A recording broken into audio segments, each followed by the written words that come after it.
back South African. Matt, we'll kick off with you this morning. In terms of coming to South Africa, the impact that Masterchef has had in South Africa has been enormous, as you guys are well aware. And it's also been a country, and you'll be surprised at just how much Afrikaans these guys can speak. It's been a country that has become almost a second home for the three of you. Yeah, I think we've been between us, I think this is my 6th or 7th time. Gary's been here about the same. Veteran, you are a proper. Yeah, well, so I came here to write stories about it first up, even before Masterchef, so I had that kind of added advantage. Yeah, look, we love it here because it feels very comfortable. We're all from Melbourne. There's a similarity in terms of climate. There's a similarity in terms of history. There's a similarity in terms of you love a sport and you love a food. There's similarity in terms of how food binds, your families together, just like it binds all our families together.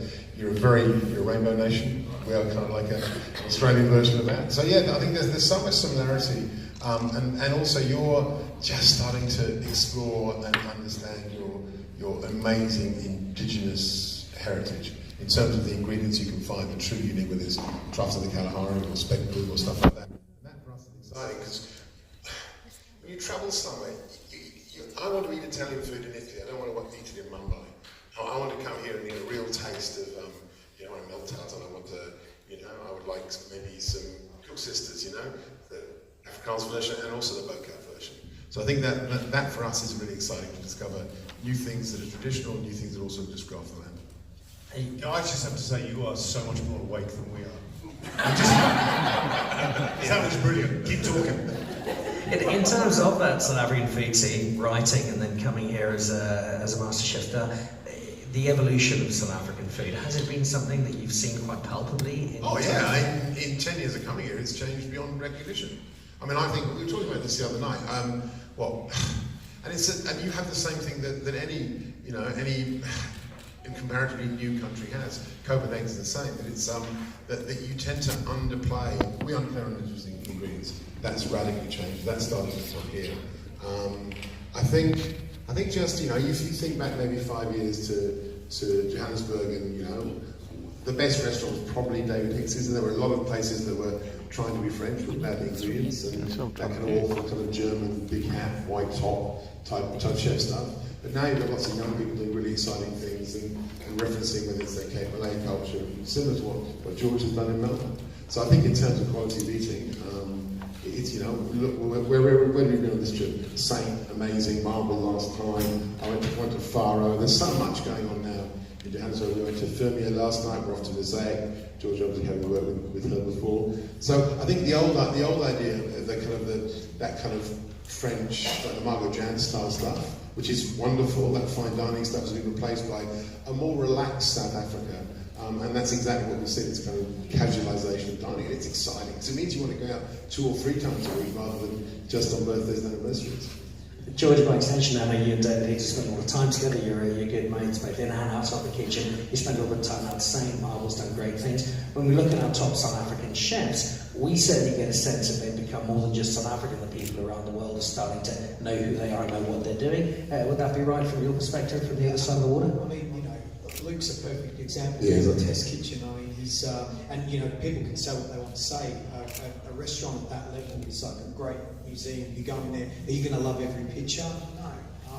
You're going to go in there and you're going to hopefully bend your brain, and it's put in terms of food. South Africa really on the map in terms of that sort of top 50 realm. And he's an amazing chef. But he's saying that there's lots of amazing other chefs coming through. It's wonderful having travelled here since. 2010 was my first visit for pleasure for the World Cup, and there was this sort of, and I'll say honestly, there was this sort of perception, where are you going? South Africa, be careful. And I've never had to worry once. Everyone's so warm, generous, wonderful. I remember my second visit here, I got invited into a home and got to sit there with the braai master and understand all the rituals about it, and I love that. I love the fact that they're so engaged and passionate about one thing. And I go, so do you do this once a month? And he looked at me and goes, no, maybe 3 times a week. And he's passing that information on to his son, and his son's part of it. It's really beautiful. It's something that that story needs to be told to the world, and you guys are doing that, and that's exciting. I think Gary, you mentioned yesterday that the Australian barbecue has possibly been upgraded just a touch by the South African, right? Yeah, we're a little embarrassed, to be honest. Just keep quiet about the whole thing, shall we? I think, no, it's funny because, when we first came and we were, people going, talking passionate about Brian, the fact that it was a comedy skit on YouTube that we all watched, which was hilarious, which was all about the do's and don'ts, where to stand so you can get the smoke and all the rest of it.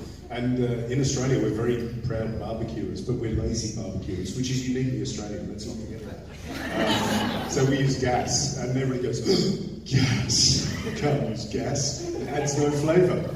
It's all right for us, but once we come over here, we realise that it's a whole different level, which is really lovely to see. So lots for us to discover, but we're also here too to show off a little bit of what we do. And there are a lot of similarities. I think when Matt was talking about climate, lifestyle, and people, there are so many similarities. It's not funny, especially when you fly to Perth, for example. A lot of South Africans in Perth, a lot of business goes backwards and forwards, and you touch down and you go, gee, yeah, it's not very far away. Although I spent 12 hours on an aeroplane. So it's exciting for us to come over here and be part of what is going to be, it's going to be a big weekend, but this is going to turn into something very big over the next few years. So to be part of a big and emerging food festival like this is really special for us. It's a real privilege.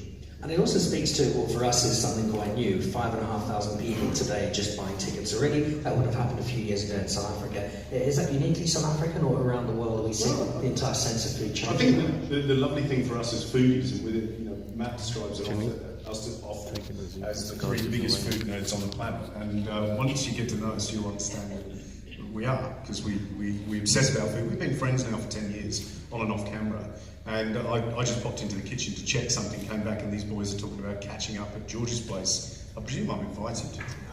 You are, and we've known each other for 20 years. Oh, for 20 years. But you know why I ignore the 20, because you were a young man. And I had hair. And you had hair, and I was already an old man. So you had 20 years on top of that, and I'm starting to lose grip on reality. So we're the ultimate food nerds. So when we travel, there's an absolute pleasure that possibly 20 years, definitely 20 years ago, and possibly 10 years ago, that the food culture around the world, and different food cultures around the world, were certainly not as prominent in people's minds as they are now. People travel for a unique food experience, and that's the pleasure of discovery. I think in terms of what you're talking about, this kind of 15 years ago, 20 years ago, food was something that women with big hair and men with bow ties, it's burgundy and beefsteak, it was that kind of stuff.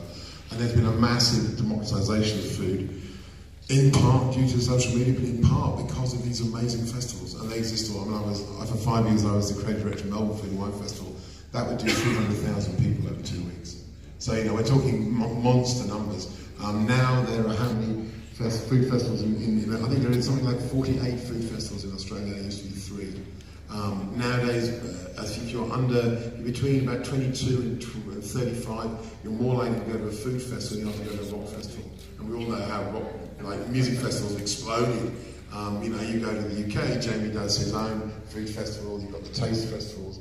It's been an amazing explosion in terms of this idea of eating together, not just as one table of 4 or 6 or 8 people, but eating together with 10,000 people who are enjoying the same and sharing that knowledge. Just like, did you see so-and-so on that main stage? Did you go and have the fried quaitao, or did you go and have the bovos, or the braireki, which George's mom used to say. It's kind of, so it is, we live in a food age, and so we should do, because of the fact that, it's what we put in our system. It should be crucially important to understand, where your foods come from and why you want to eat it, and then make good, smart decisions about that. And there are also issues in terms of ethics and sustainability and the future, about robbing the earth of what we need, and the ecology, and it isn't just dinner. It's so much more. When you said smart decisions, you looked at me, and I thought you were going to say, except Gary, who doesn't make smart decisions when he eats. I thought that's where you were going. No, I would never go. You're there any time, obviously. Obsessive. But isn't that not the rule? The rule for us is obviously, okay, let's eat light and then let's have a lot. It's like, today we don't do anything because tomorrow we eat pizza. That's the way to go.